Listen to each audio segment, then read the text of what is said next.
Dans l'azur du ciel s'offre une bande remarquable par sa blancheur. Les annales anciennes racontent que des gouttes de lait, tombées du sein de la déesse Junon, tracèrent sur le ciel cette bande, et c'est de là que vient le nom de Voie lactée. D'autres prétendent que lorsque Dieu créa le monde et en assembla les différentes parties, les extrémités du ciel laissèrent entre elles une sorte de cicatrice. Mais ceux qui sont occupés à rechercher les causes secrètes des phénomènes célestes croient que cette bande est produite par un amas de petites étoiles contiguës dont les clartés réunies forment cette blancheur lumineuse.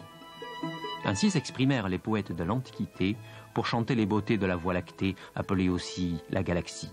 En 1609, les premières observations de Galilée au télescope confirmèrent que ce fleuve de lumière était bien constitué d'une myriade d'étoiles, mais des étoiles scintillantes trop nombreuses pour être distinguées à l'œil nu.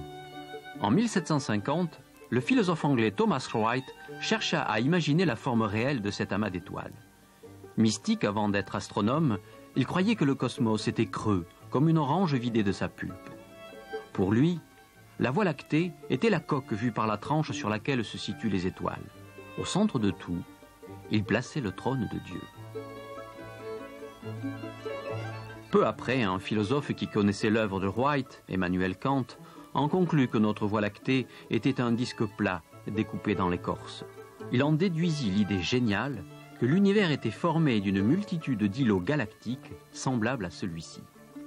Mais à l'époque, personne ne le crut.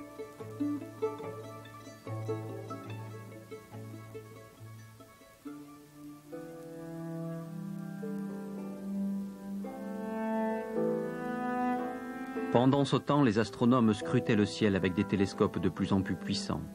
Ils s'aperçurent que les étoiles n'étaient pas les seuls objets brillants de l'espace, mais qu'il y avait aussi de faibles taches de lumière ressemblant à des nuages, qu'ils nommèrent donc des nébuleuses.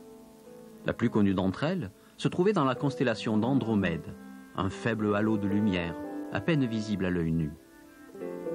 C'est ainsi qu'à la fin du XVIIIe siècle, William Herschel en Angleterre et Charles Messier en France recensèrent d'innombrables nébuleuses.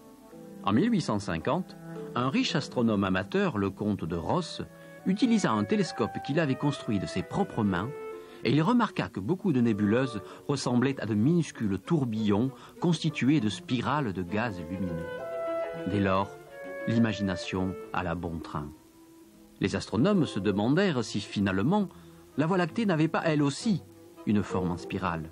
En effet, cette forme se retrouve partout dans la nature, dans les coquillages, jusqu'aux feuilles de certains arbres. Fasciné par les tourbillons, Vincent van Gogh lui-même peignit des spirales dans la nuit étoilée, une de ses toiles les plus célèbres. L'hypothèse d'îlots galactiques dut attendre 1924 pour être confirmée, lorsque sur les pentes du mont Wilson en Californie, le plus puissant télescope du monde entra en activité. L'astronome Edwin Hubble prouva définitivement que les nébuleuses spirales étaient bien des galaxies indépendantes dérivant dans l'espace à d'énormes distances. Dès lors, notre propre Voie lactée devint une galaxie parmi des millions d'autres.